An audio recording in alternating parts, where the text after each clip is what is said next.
Hello guys, for today's video gagawa tayo ng ice candy pang himagas. Naglagay lang tayo ng 6 na cup na tubig, then pakuluan. Then maglagay tayo ng konting asin. And then halo-haloin lang hanggang matunaw. And then pag kumulo na yung tubig, maglagay tayo ng 3 cups of white sugar.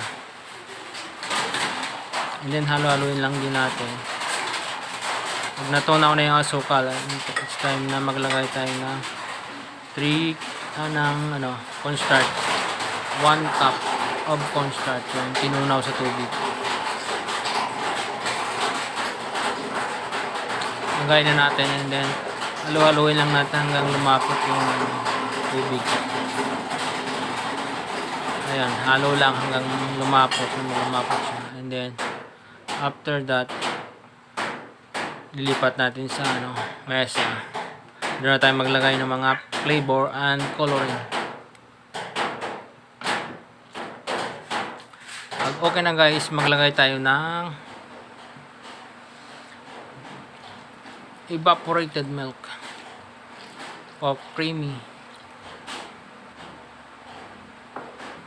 Then maglagay ng food coloring. Food color mango flavor food coloring. After that, maglagay tayo ng condensed milk for creamiest. And then add yung flavor na mango flavor. Halo-halo lang. And then okay na, pwede na tayo magbalot ng repack na ice candy natin. Ito lang guys, yung balot nito pwede mabenta 10 piso kada balot. Napakasarap na mango flavor ice candy.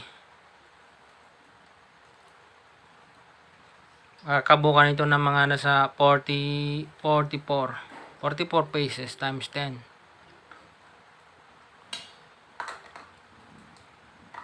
Ganoon lang kasimple guys paggawa ng masarap na ice candy.